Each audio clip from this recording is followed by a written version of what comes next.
eu acredito, você é um cara, você consegue fazer isso.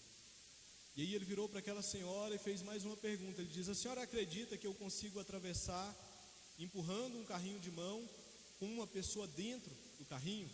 Ela diz: eu tenho certeza que você consegue fazer isso. Então ele diz: a senhora poderia, por favor, ser voluntária para entrar no carrinho de mão? E ela virou para ele e disse: de jeito nenhum, jamais faria isso. Essa história, ainda que fictícia, ela nos ajuda a entender um pouco sobre a relação de acreditar e de confiar. Aquela senhora acreditava que o homem era capaz de fazer aquilo que ele estava propondo em fazer, mas ela não confiava nele, porque na hora que ele questionou e perguntou: você entra no carrinho de mão para eu empurrar? Ela disse: não, eu não entro. Eu até acredito que você pode fazer isso, mas eu não confio a minha vida dentro desse carrinho para você empurrar. Como tem sido, meus irmãos, a nossa relação de acreditar e de confiar no Senhor? Eu acredito, se eu perguntar aqui se todos aqui acreditam em Deus, a resposta será sim, nós acreditamos em Deus. Mas se eu fizer uma segunda pergunta do tipo assim: você tem confiado no Senhor, nesse Deus que você acredita? Qual seria a nossa resposta? Há diferença, pastor, entre acreditar e confiar? Não é que há diferença, mas há complementação. O acreditar deve nos levar a confiar. Se nós acreditamos em um Deus poderoso, um Deus onipotente, um Deus que controla todas as coisas e que tem o rumo da história já determinado, o que nos resta fazer? Nós devemos confiar nesse Deus que nós acreditamos, que é todo poderoso e que está no controle de todas as coisas. O texto que nós acabamos de ler, o texto do profeta Abacuque, esse texto final de encerramento desse livro, ele nos leva a pensar um pouco acerca dessa realidade. Até aqui, diante da nossa série de exposição nesse livro, nós podemos ver o quanto é integrante, o quanto é atual e o quanto é necessário a mensagem do profeta Abacuque. Os 2 primeiros capítulos desse livro são formados de um diálogo do profeta para com Deus, onde ele questiona Deus e Deus se propõe a responder esse profeta. E o teor do diálogo é referente à injustiça que estava sendo praticada em Judá, a falta de piedade do povo de Judá. E aí o profeta vira para Deus, ele clama ao Senhor e diz: o Senhor não vai fazer nada diante dessa realidade? Algo que eu frisei no primeiro sermão e que vale destacar nesse último sermão aqui, e o que é espantoso quando a gente lê o livro do profeta Abacuque, é que o profeta Abacuque, ele não se dirige ao povo. Ele é um dos profetas que a gente tem no Antigo Testamento que não faz uma profecia para o povo. Ele não se dirige para o povo. É claro que o seu texto é preservado e depois esse texto é direcionado ao povo de Deus e continua até os nossos dias, mas no primeiro momento a conversa do profeta não é com o povo, a conversa do profeta é com Deus. E é uma conversa, meus irmãos, extremamente ousada. Ele fala para Deus e ele chega a reclamar da inatividade de Deus. Ele chega a dizer que Deus estava parado. Ele chega a dizer: olha, Senhor, parece que o Senhor não faz nada porque o Senhor está parado. Ele clama de forma bem ousada para Deus. E ele não pecou diante de Deus ao fazer isso, porque ele demonstrou fé. Ele foi na pessoa certa e ele reclamou para a pessoa certa, que é o próprio Deus. Ele poderia ter reclamado para as pessoas à sua volta, mas não, ele direcionou a sua reclamação para Deus. Os 2 primeiros capítulos desse livro expressam para a gente a angústia do profeta e o seu clamor diante desse pecado que Judá estava praticando. Mas eles também expressam para a gente a surpresa que Abacuque tem com a resposta de Deus diante da atual situação. Qual foi a resposta de Deus? Deus virou para o profeta e diz: olha, eu tenho visto a situação de Judá e eu estou levantando solução para Judá. E a solução para Judá é: eu vou levantar a Babilônia para corrigir o meu povo. Ela vai ser a vara do meu furor. A Babilônia vai ser um instrumento nas minhas mãos para que eu então corrija o povo de Judá. E isso, meus irmãos, fez com que o profeta fique chocado diante de Deus. Por que o profeta ficou dessa forma, alarmado diante de Deus? Porque a Babilônia era muito mais injusta do que o povo de Judá. E isso não caiu muito bem na mente do profeta e muito menos no coração do profeta. E ele ficou sem entender como, sendo o Senhor um Deus santo, um Deus justo, Como sendo o Senhor dessa forma, vai usar uma nação muito mais ímpia do que a nação de Judá para corrigir a nação de Judá. Por vezes, meus irmãos, a gente não entende os caminhos do Senhor e aquilo que Deus tem prescrito para a história. Por vezes a gente espera que algo aconteça, porque o nosso coração clama para que aconteça dessa forma, mas os desígnios de Deus, meus irmãos, são outros. E por vezes eles não são compreendidos mesmo. Nós estamos diante de um homem que não compreendeu os desígnios de Deus nos 2 primeiros capítulos. Mas Deus virou para o profeta Abacuque e diz: olha, fique calmo, eu vou também corrigir a Babilônia. Na verdade eu não vou corrigir, eu vou destruir Babilônia. Acabou-se Babilônia, a gente não ouve mais falar da nação Babilônia. Acabou, Deus destruiu a nação Babilônia. Ele diz: eu vou usar ela no primeiro momento, mas depois eu vou destruir. E fica mais em paz ainda, Abacuque, que o justo vai viver por fé diante dessa terrível situação. A situação não é a melhor. O que vem por aí são dias escuros, sombrios, coisas ruins virão. Mas pode ficar tranquilo, que o justo vai viver por fé. Podem ficar tranquilos, porque Deus promete isso para o seu povo. O justo vai viver por fé, a despeito daquilo que tem nos esperado. E aí Deus levanta os seus ais contra a Babilônia. E aí chega o capítulo 3, o texto que nós acabamos de ler. O que nós temos diante de nós, meus irmãos, são as expressões do profeta Abacuque de submissão aos caminhos de Deus. E ele vai fazer isso em forma de canto. Ele vai orar, mas é uma oração que depois iria se tornar um canto para o povo cantar nas gerações futuras. É um cântico que então seria cantado pelas gerações futuras. O verso 1 do capítulo 3 diz: oração do profeta Abacuque sob a forma de canto. Quando a gente vai lá para o verso 19, na parte final, ao mestre de canto para instrumentos de corda. É uma oração que depois se transformou em um cântico para o povo de Deus. E nesse momento nós podemos dizer que o dilema de Abacuque finalmente chegou ao fim. O profeta, que no primeiro momento não entende os caminhos do Senhor, não é que ele passou a entender, mas ele passou a confiar de que os caminhos do Senhor, os desígnios do Senhor, são os melhores para o povo de Deus. Aqui nós iremos ver, meus irmãos, as palavras de um profeta que chegou na mesma conclusão de Jó, quando a gente tem a descrição de Jó no capítulo 42, verso 2, onde Jó diz: bem sei que tudo podes, e nenhum dos teus planos pode ser frustrado. Deus é soberano, Deus controla tudo. E o que fazer diante disso, irmãos? Abacuque entendeu: confiar. Eu acredito, Senhor, que o Senhor é soberano. Eu acredito que o Senhor controla todas as coisas. Eu acredito que o Senhor tem tudo preparado. A história não pega o Senhor de surpresa, porque o Senhor é o autor da história. Qual que é a minha conduta agora? É confiar. E o profeta então demonstra através da sua oração o quanto ele está confiante diante de Deus. Em Abacuque 2:4, nós tivemos a revelação de Deus para o profeta de que o justo vai viver por fé. Aqui no capítulo 3, a gente vê o profeta entendendo que isso é realidade na vida de um servo de Deus. O profeta aqui, ele sai da perplexidade e ele vai para o canto. Ele sai da tristeza e a gente vai encerrar vendo a oração do profeta, que ele vai para a alegria. Então, de um estado de tristeza, ele passa para a alegria. Ele sai do questionamento para com Deus para a adoração. A sua oração virou um cântico de adoração ao Senhor. Ele sai do temor para a fé, porque fé é isso: crer no Senhor e confiar no Senhor.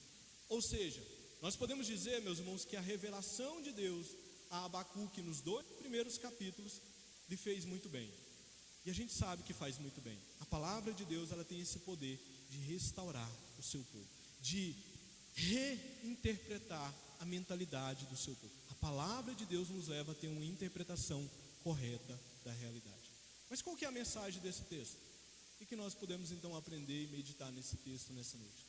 A mensagem desse texto, meus irmãos, é de que a confiança nossa deve ser unicamente em Deus.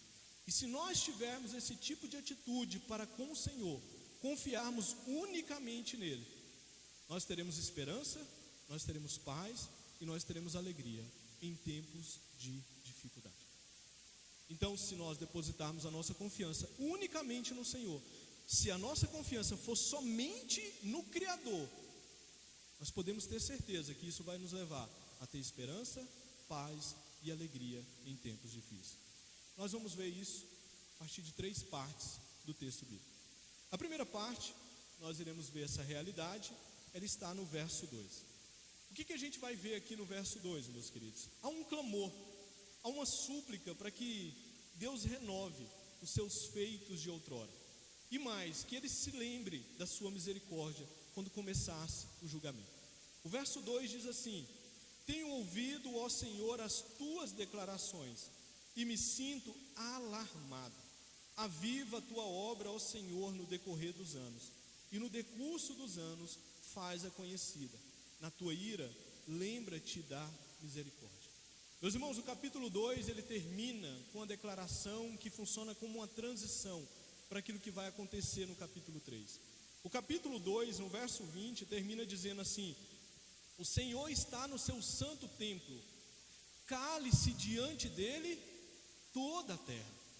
Ele está no seu santo templo, ele está entronizado, ele está reinando. Qual que deve ser a postura dos povos? Cale-se diante dele toda a terra. Diante disso, o profeta então é levado a adorar o Senhor através dessa oração.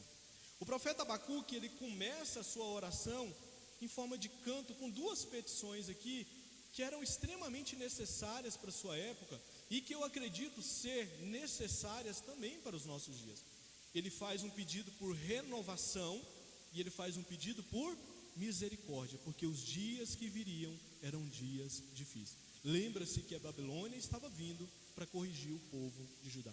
O profeta, ele afirma mais, ele começa o verso 2 dizendo que ele ouviu acerca dos feitos poderosos do Senhor no passado. Então ele ouviu os relatos acerca de Deus.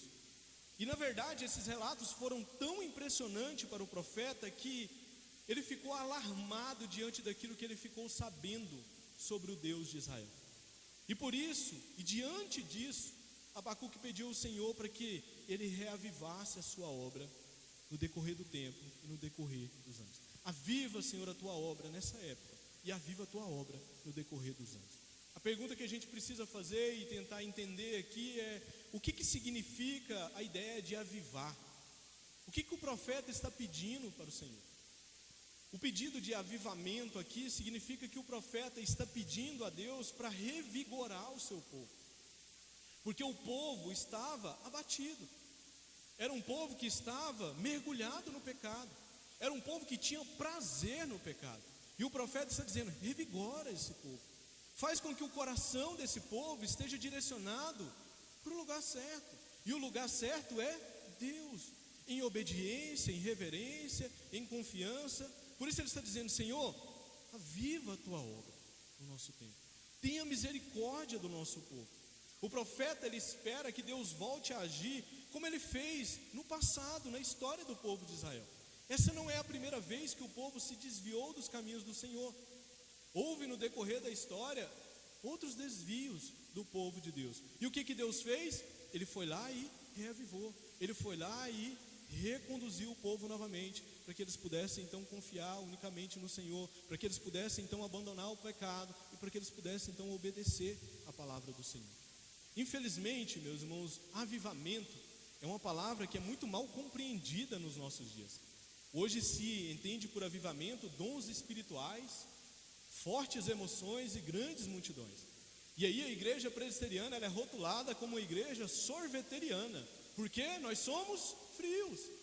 Nos nossos cultos não tem ninguém fazendo peãozinho aqui, rodando. Não tem ninguém sapateando, o famoso sapatinho de fogo. Não tem ninguém pulando. E aí o povo diz: olha, a igreja presbiteriana não é avivada, porque eles entendem que avivamento é isso. Entendem que avivamento é falar em línguas, e o falar em línguas é juntar uma sílaba em outra, e aí começa, e aí vai, e aí não precisa aqui, eu não sei nem falar o trem, mas vai, e é por aí. Ou se você tem um monte de revelação no culto, para eles entendem que isso é uma igreja que foi avivada por Deus. A pergunta é: esse o conceito bíblico de avivamento? É isso que a Bíblia descreve como avivamento? A gente se esquece, meus irmãos, que avivamento é obra divina e não é obra humana. Avivamento, meus irmãos, é quando Deus vem e redireciona o nosso coração para Ele. É quando Deus vem e quebranta o nosso coração. Quando a igreja cai em contrição diante do Senhor, reconhece os seus pecados e pede perdão diante do Senhor. Isso é avivamento. Isso é trazer vida a um coração que estava direcionado para o pecado. É esse tipo de avivamento que nós precisamos nos nossos dias. É esse tipo de avivamento que Abacuque precisava ver nos seus dias. Porque o povo estava mergulhado no pecado. O povo não precisava de falar em línguas, o povo não precisava de sapatear. O povo precisava de quê? Ter o coração novamente direcionado para Deus, confiar em Deus. E o Abacuque aqui está pedindo: Senhor, reaviva novamente sua obra. Meus irmãos, avivamento deve ser alvo das nossas orações nos nossos dias. As coisas estão se repetindo debaixo do sol, e nós devemos fazer isso consciente de que Deus, Ele pode trazer reavivamento para o seu povo nos nossos dias. Nós precisamos, meus irmãos, nos nossos dias de quebrantamento. A gente fala que a gente adora unicamente ao Senhor, mas será que tem sido isso mesmo? Será que o nosso coração tem sido direcionado unicamente para o Senhor? Será que a gente não tem dividido a nossa crença com outras coisas? Será que a gente não tem dividido? Eu confio 90% no Senhor, mas 10% eu confio em outra coisa. Hoje, meus irmãos, um culto de celebração ao Senhor. Hoje nós temos ceia. Tem irmãos que não vieram aqui hoje porque estão trabalhando. Tem irmãos que estão dando assistência para pessoas que estão doentes. Mas é possível a gente encontrar irmãos que não vieram aqui hoje porque estão aguardando o resultado da apuração da eleição. Tem igrejas, meus irmãos, que estão fechadas. Eu passei em frente de uma, porque nesse exato momento eles não estão cultuando ao Senhor. Por quê? Eles estão aguardando a apuração do resultado das eleições. Meus irmãos, essa igreja do século 21, do jeito que ela está indo, causa vergonha para a gente. Ou a gente passa a confiar unicamente no Senhor, meus irmãos, ou essa igreja, meus irmãos, estará em maus lençóis. Essa igreja precisa de fato de reavivamento. Nós precisamos orar: Senhor, reaviva a sua obra nos nossos dias. Que o nosso coração esteja voltado 100% para o Senhor. Que a gente não divida a nossa esperança e a nossa confiança com mais ninguém. Reis saem e reis são colocados. E é Deus quem controla todas as coisas. Toda autoridade é instituída por Deus. A nossa confiança é no Rei dos Reis e Senhor dos Senhores. Eu comecei o culto aqui falando que a maior conquista para o dia de hoje não foi a oportunidade de homem e mulher poder ir votar. A maior conquista para o dia de hoje foi Cristo ter morrido na cruz do Calvário, derramado todo o seu sangue e nos dá a oportunidade de nos reunir como igreja para cultuar o Senhor. Com isso não quer dizer que você não deva votar. De manhã na escola bíblica dominical, a gente estava em um número pequeno aqui, eu ainda falei: gente, vão lá e exerçam o papel de vocês, votem. Eu fui lá e exerci o meu papel. Mas o que é de mais importante no dia de hoje? Aquilo que Cristo fez e essa oportunidade que foi nos dada para cultuar ao Senhor. Junto com o avivamento, o profeta Abacuque também pediu, meus irmãos, que Deus temperasse o seu juízo de ira com misericórdia. Na parte B do verso 8 ele diz: na tua ira lembra-te da misericórdia. Essa ira aqui, queridos, se refere ao juízo de Deus sobre Judá. A nação da Babilônia era instrumento da ira de Deus para corrigir Judá. E Abacuque ora para que Deus seja brando na sua ira, ao derramar a sua ira sobre Judá. Deus não destrua realmente o povo, não. Não acabe totalmente com o povo, não. Mantenha de pé, ó Deus, a sua promessa de que o justo vai viver por fé. Não destrua o povo de Judá, porque é isso que o povo merece, mas não faça isso. E não faça isso, Deus, porque o Senhor é um Deus misericordioso. O Senhor tem agido com misericórdia para com o seu povo. O profeta sabia, meus irmãos, muito bem que o juízo viria. Ele havia argumentado nos capítulos anteriores, e Deus virou para ele e diz: Abacuque, escreve o que eu estou te dizendo. O juízo virá sobre Judá. Escreve em letras grandes, em caixa alta. O povo vai passar e vai ficar sabendo: o juízo de Deus virá. Mas agora o profeta está dizendo: Senhor, age com misericórdia para com o seu povo. Deus agiu assim conosco, meus irmãos. Parece que Deus ouviu a oração do profeta Abacuque, de agir com misericórdia com o seu povo. E ele agiu com misericórdia, meus irmãos, com a sua igreja, dando o seu filho para morrer por nós na cruz do Calvário. A ira, meus irmãos, de Deus era para ser derramada sobre nós. O cálice que Jesus tomou era o cálice que eu e vocês deveriam tomar. O cálice da ira de Deus. Quando Jesus morre de braços abertos na cruz, meus irmãos, foi para que nenhum respingo da ira de Deus caísse sobre nós. Ele aplacou a ira de Deus que era direcionada para mim e para vocês. Sabe por que ele fez isso? Porque o nosso Deus, ele é gracioso, ele é um Deus misericordioso. Meus irmãos, a gente precisa pedir isso para os nossos dias. Misericórdia, Senhor, da sua igreja. Reaviva, Senhor, a sua igreja, porque do jeito que ela está indo, ela irá de mal a pior. Tenha misericórdia da sua igreja. Que esse povo passe a confiar unicamente no Senhor. Que esse povo não divida a sua confiança com ninguém, a não ser no Senhor. Esses dois pedidos iniciais aqui do profeta Abacuque nos mostra um homem diferente do começo do livro. Ele não é mais um homem agitado diante de Deus, mas ele é um homem confiante unicamente em Deus. E como nós estamos precisando disso nos nossos dias? Crentes que confiam, que dependam e que esperem unicamente no Senhor. Vem então a segunda parte do texto. E essa segunda parte, ela vai do verso 3 até o verso 15. E aqui o que nós iremos ver nessa segunda parte é uma celebração do profeta a Deus pela sua majestade e pelo seu poder. No primeiro momento ele faz dois pedidos, ele faz um clamor para que Deus reavive a tua obra e para que Deus haja com misericórdia. Em um segundo momento ele vai celebrar a majestade de Deus e o poder de Deus. Nesse segundo momento aqui, meus irmãos, nós temos então o profeta descrevendo a glória de Deus, a sua majestade e poder. Lembra que o verso 2, ou observe aí no verso 2, que ele diz: olha, eu tenho ouvido, ó Senhor, as tuas declarações. Então é um profeta que está dizendo: Senhor, eu estou ciente daquilo que o Senhor é, daquilo que o Senhor vai fazer e daquilo que o Senhor já fez no passado. E aqui, nesses versos, do 3 ao 15, o profeta ele vai descrever a glória de Deus, ele vai descrever a majestade de Deus, ele vai descrever o poder de Deus. A gente perderia muito tempo aqui lendo, mas você pode observar aí que a gente tem, dentro desses versos, do verso 3 ao 15, muitas descrições acerca de Deus. É um texto riquíssimo em metáforas, que relatam quem Deus é, como Deus age, como Deus protege o seu povo, como Deus age em direção ao seu povo. O Senhor aqui, meus irmãos, ele é descrito como um guerreiro poderoso. Ele é aquele que vem todo poderoso. Quando ele entra em cena, meus irmãos, o brilho do seu esplendor é ofuscante e arranca louvor de quem o vê. Tanto que esse Deus é poderoso. A sua glória é uma glória que enche os céus, e a terra se enche do seu louvor diante da sua glória. Diante dele, sabe o que a terra faz? Ela treme diante dele.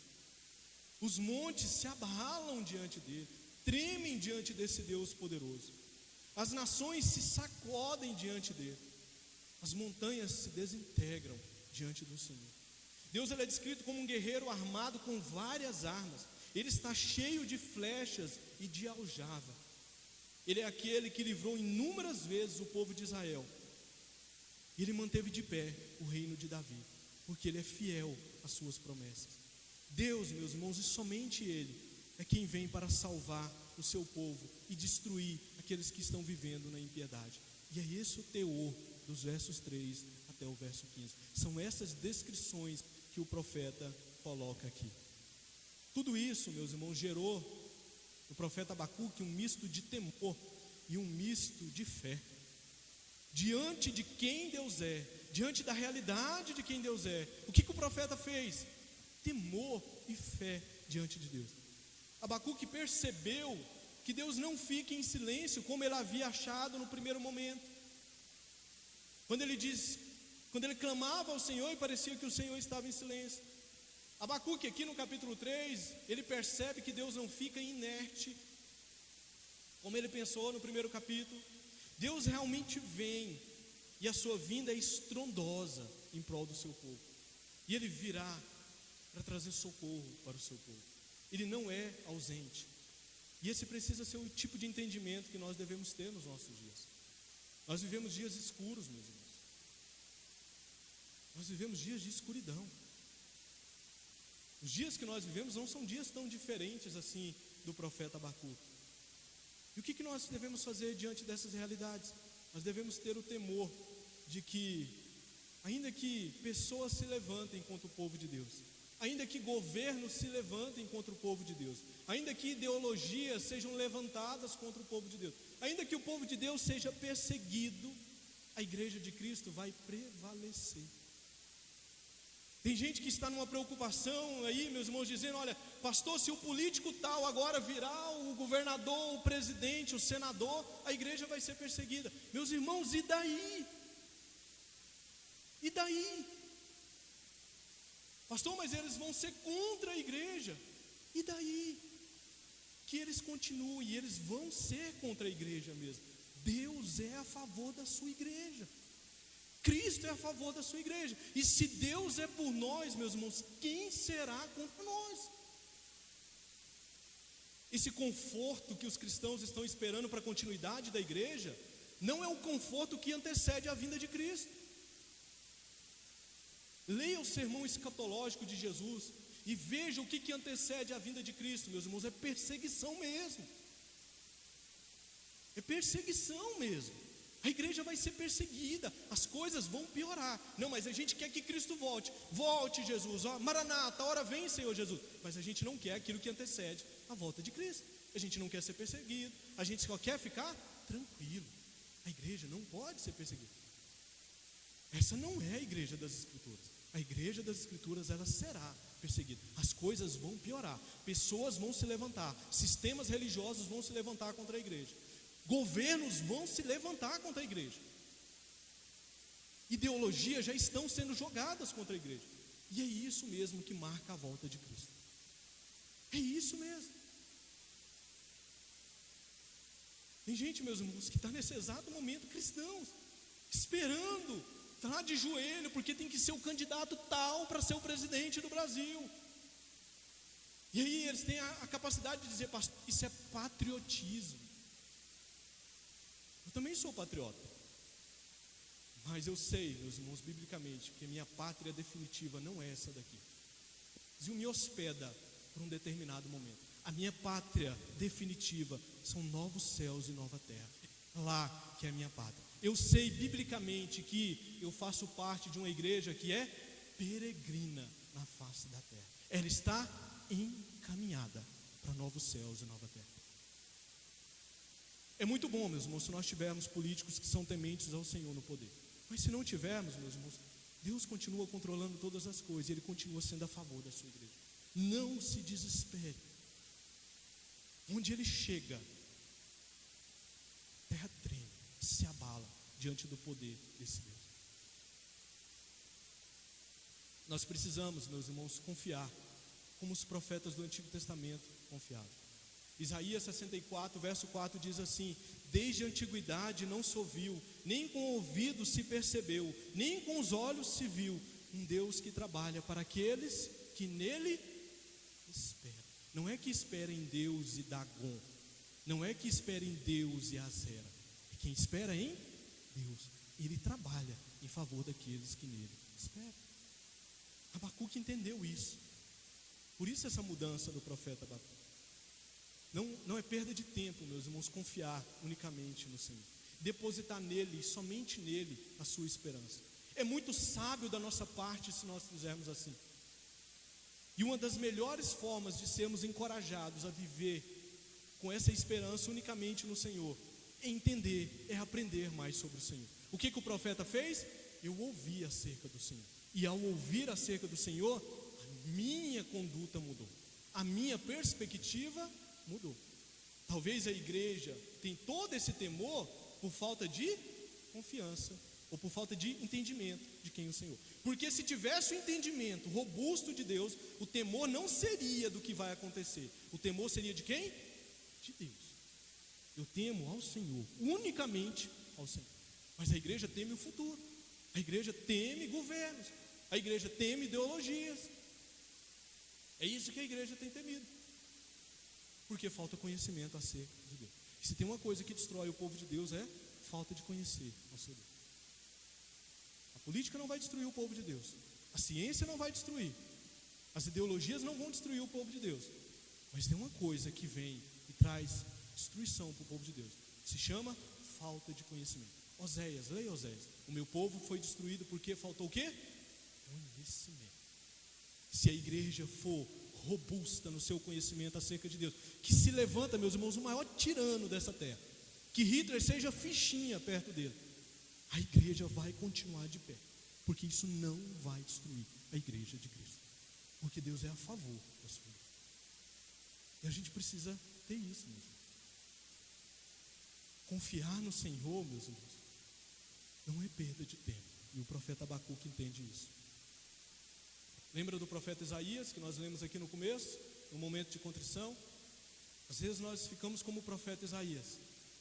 O ano da morte do rei Uzias, ele indica que Isaías estava extremamente abalado, porque ele era da família real. Morreu um parente do profeta. E o profeta ficou, e agora? O que vai ser de Judá? Ele tem uma visão de Deus assentado num alto e sublime trono. Um Deus que controla tudo, que é santo, santo, santo. Um Deus que está no poder. Os reinos terrenos morrem, os reinos terrenos passam, mas o Rei Celeste continua no trono, e é a Ele que nós devemos depositar a nossa confiança e esperança. Somente a Ele, e mais ninguém. Isaías mudou depois que ele teve a visão de Deus sentado no alto e sublime trono. A gente precisa ter isso, meus irmãos, entender que Deus está no trono, Ele está sentado. A terceira e a última parte, onde nós vemos essa verdade e essa necessidade de confiarmos unicamente no Senhor, ela vai do verso 16 até o verso 19. E aqui o que a gente vai encontrar é um compromisso duplo do profeta Abacuque. E o compromisso do profeta Abacuque duplo é de responder com temor e alegria diante de Deus, em quaisquer que sejam as circunstâncias. Aqui nós estamos diante da parte favorita do livro do profeta Abacuque. Talvez todos aqui na igreja já tenham lido essa parte, eu espero que assim seja. E por que é tão querida essa parte do profeta Abacuque? Porque ela expressa uma confiança tal que nós gostaríamos de ter. Quem não gostaria que do verso 16 ao 19 isso entrasse no coração, fosse essa a confiança do nosso coração? Quem não gostaria de ter isso dentro do coração? Aqui nós vamos ver que a mudança do profeta de fato é efetiva e radical. Ele sai da reclamação para adotar um espírito de total submissão diante de Deus. E não é uma submissão qualquer não é uma submissão do tipo assim, olha, Deus, se tudo for muito bem, eu vou continuar temendo ao Senhor, confiando unicamente no Senhor e esperando unicamente do Senhor. Não. Abacuque vai ao extremo dizendo, olha, ainda que tudo vá de mal a pior, ainda que Hitler venha para o trono do Brasil, eu vou continuar confiando, temendo ao Senhor e me alegrando no Senhor. Eu vou continuar agindo dessa forma. Nós temos aqui duas posturas valiosas para a fé cristã. A primeira é temor. No verso 16, Abacuque vai destacar ter recebido a mensagem de Deus e a sua atitude foi de estremecer diante de Deus. O temor se instalou na vida do profeta. E não poderia ser diferente. E não deve ser diferente na vida do povo de Deus. O verso 16 diz assim: ouviu, e o meu íntimo se comoveu, a sua voz tremeram os meus lábios, entrou a podridão nos meus ossos, e os joelhos me vacilaram, pois em silêncio devo esperar o dia da angústia, que virá contra o povo que nos acomete. Notem, meus irmãos, que o profeta chega a dizer que ele se sentiu como se a podridão invadisse os seus ossos. E olha que o verso 16 não está falando da ira que seria direcionada ao profeta Abacuque. É uma ira que seria direcionada àqueles que estavam mergulhados no pecado, que tinham prazer em pecar. Eram os ímpios. Quando o profeta fica sabendo de que Deus iria agir com essa ira para com aqueles que vivem na impiedade, o profeta diz: olha, a podridão invadiu os meus ossos. Eu fiquei com os meus ossos quase para se quebrarem diante do Senhor. Diante de quem Deus é e do que Deus faz, meus irmãos, até mesmo aquele que não é objeto da ira dele, entende que a melhor postura é temor diante dele. O profeta entendeu isso, só que ele temeu somente a Deus. Temor, meus irmãos, para com Deus. Essa é uma postura que nós precisamos ter nos nossos dias. Abacuque sabia muito bem que Deus é majestoso, que Deus é santo.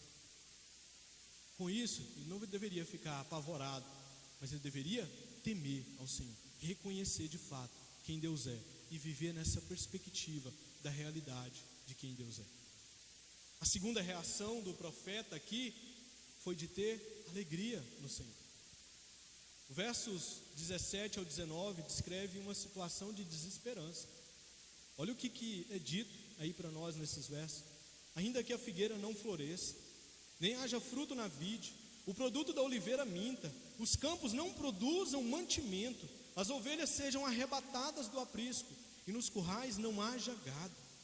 Todavia eu me alegro no Senhor, exulto no Deus da minha salvação. O Senhor Deus é a minha fortaleza, e faz os meus pés como da corça, e me faz andar altaneiramente. O que o profeta fez diante do cenário caótico, de desesperança que estava aguardando? Ele falou: eu vou agir com alegria no Senhor. E observe que Deus era o objeto da sua alegria. E ele falou: eu vou agir com exultação no Senhor, porque Ele é o Deus da minha salvação. O que há de melhor já está garantido para mim, que é salvação. E eu vou agir com alegria no Senhor. Pode ser que o sistema me mate, mas nós somos salvos, meus irmãos. A morte não é um ponto final para nós. A morte é só uma porta que se abre para toda uma eternidade que nos aguarda ao lado de Cristo, o Senhor dessa igreja. Ele exulta na salvação que Deus havia direcionado para ele. Como deve ser a nossa postura hoje em dia? Nossa postura deve ser a mesma do profeta Abacuque. Ainda que tudo dê errado, meus irmãos, e a tendência é que aconteça isso mesmo. Eu não sou otimista como muitos irmãos. Desculpa, eu não sou otimista. Eu caminho na perspectiva da escatologia bíblica. Dias melhores não virão, irmãos.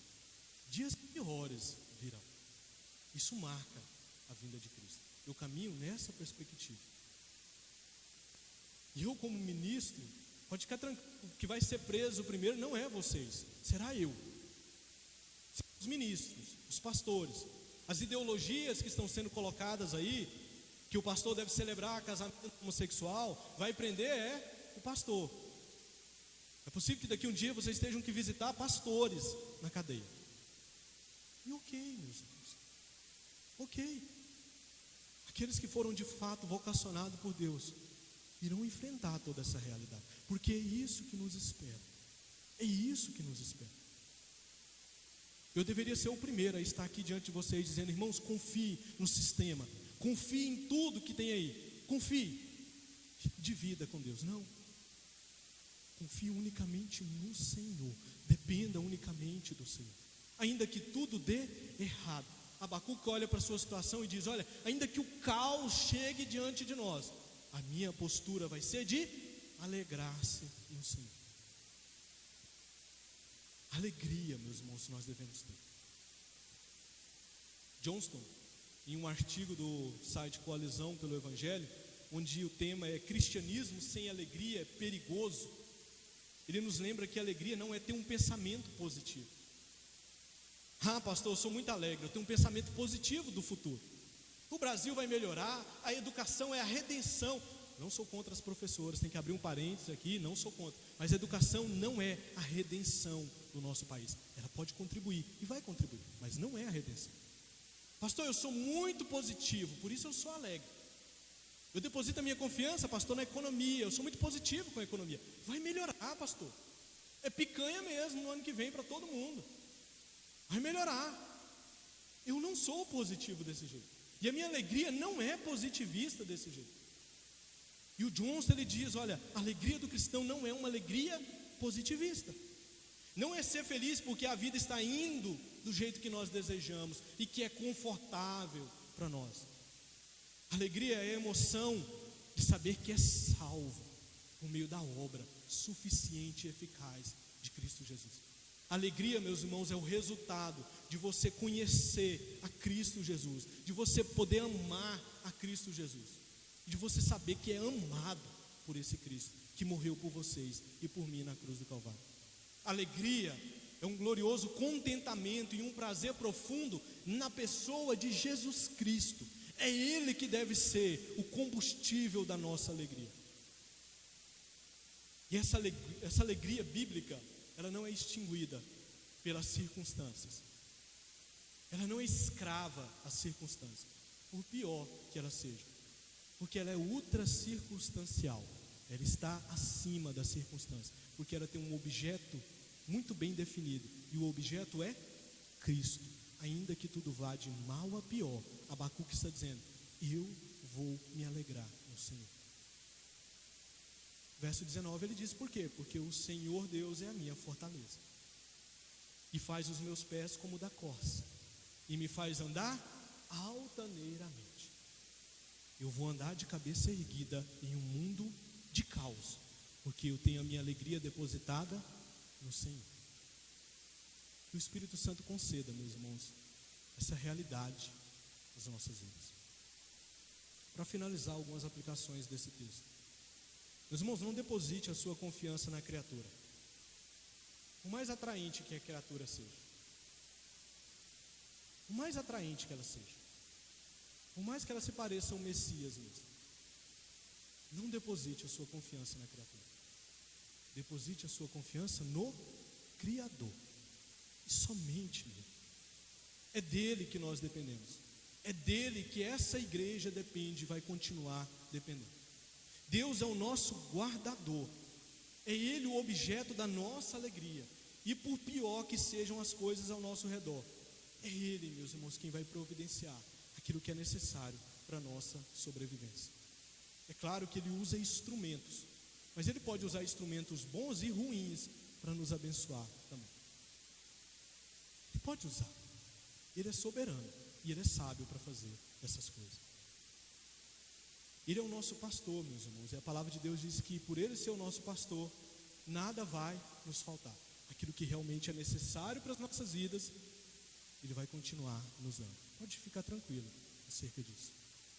Coloque o seu coração no lugar certo, meus irmãos, e o lugar certo é Deus. Deus e somente Deus é a nossa porção. Mais ninguém é a nossa porção. Mais ninguém. Pelo menos é isso que a Bíblia diz. Eu prefiro ficar com a Bíblia. Não sei vocês. E eu vou continuar com as Escrituras.